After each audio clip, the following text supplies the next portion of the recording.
Hello there. No idea when this is coming out, but hello there. Can you guess where I am? One person will. Right.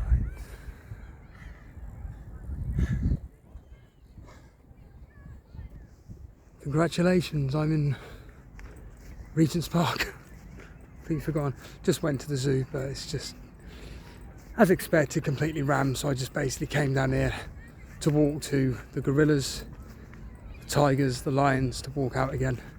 Essentially, I was just there for 20 minutes. In fact, Mr. Reed, I think I sat in the sun longer than I did actually spending time looking at the animals, because without going over the same thing, it is just literally tourist central now. I don't know why over the past several months, if not last year, it's become really, really busy.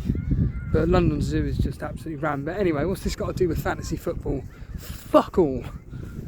But I just want to kind of respond to what Jason was talking about last night on stream, really. This isn't going to be that long. But he was saying how tonight is going to be down to hoping that Diaz doesn't start. He will. Diaz will be starting tonight. I expect 2 points. Brighton will be scoring in a high scoring game. I think I predicted 3-2 either way, but mainly in City's favour, and you'll probably recognise over there. That's the, was it the BT Tower? I don't know. Down at Oxford Street, Tottenham Court Road. But yeah, I'm expecting it to be quite a high scoring game tonight. Man City have got nothing to play for. They'll have come back from partying. You've then got Brighton, who've got everything to play for, and I think they're going to go for it. I think both teams are very attacking. I think that City are just going to be constantly hitting Brighton on the counter, and yeah, like I say, I'm expecting them to be quite profitable from a goal scoring point of view. But I mean, Jason's saying Steele's going to get 1-2 points. I'll be lucky to get that. But yeah, I predicted two points as standard, but probably one. You've then got, who else have I got as a differential? Yeah, Diaz, like I said, 2 points, because he doesn't go venture past the halfway line, so he won't be scoring tonight.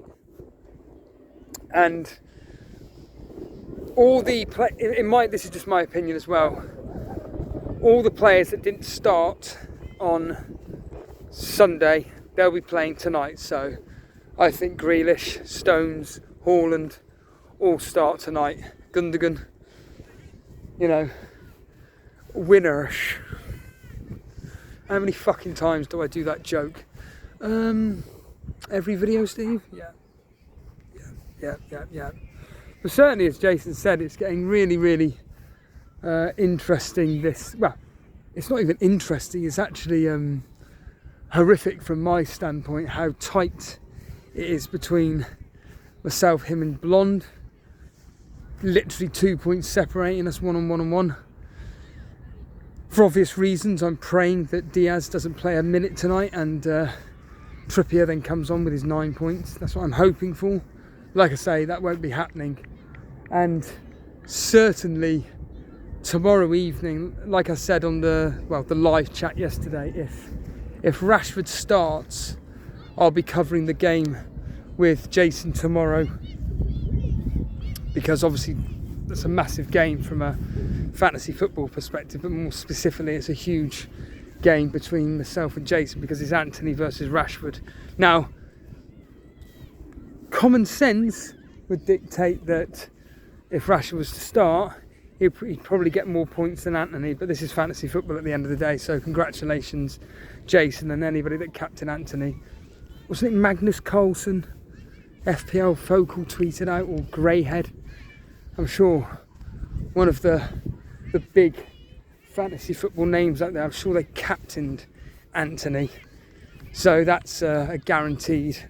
So as I always say in double game weeks, it always seems to be if they blank in one game, they return in the next, or if they return in the first game, they blank in the next.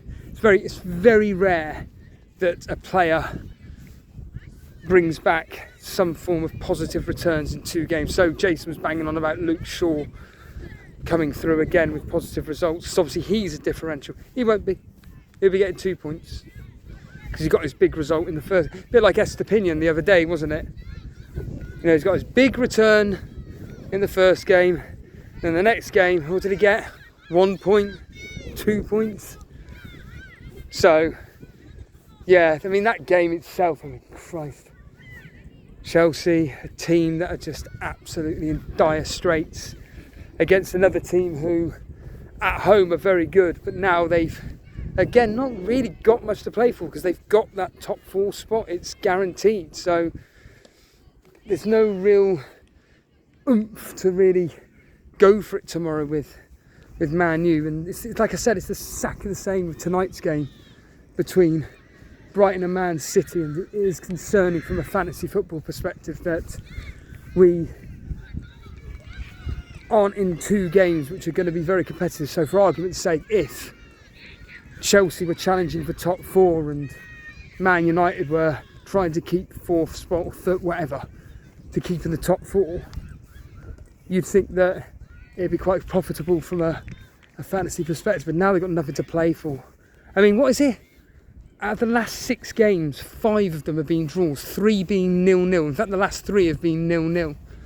Because he's another one, De Gea, he's going to get loads more points than Steele, as predicted. And that's why when Jason says, oh, you know, it's probably going to end up being Steve-O 10 points clear. No, I mean, I predicted that Jason would be 10, 12 points clear of me after this game week, which is pretty much what it looks like it's probably going to be. Because as I keep banging on about, De Gea will get more points than Steele. Okay, sure, depending on what he does.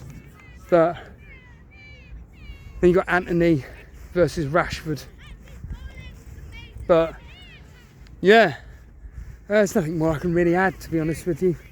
It's just going to be very, very interesting over the next few days, because as Jason was banging on about yesterday, obviously we're at the final day of the season, and as he stated, if you want to join us that day, let us know. Contact one of myself or Jason on Discord if you want to be part of the final day of the season, where we're going to be covering all the matches. And yeah, I'm really excited for how that goes, because obviously Jason was talking about differentials, and genuinely this is the truth. Like, if you know, if you want to go differential, I think Haaland to Kane is something that I was thinking of. There's some other players as well I'm thinking of doing, but I'm keeping that to myself. Yeah, don't want Jason copying me or blocking me off when he's 12 points ahead of me. Anyhow, I'm going to end it there as ever. Thanks for watching. I'm sure this will annoy some people because doing these types of videos loses us subscribers. So cheers to the hardcore community. See you later.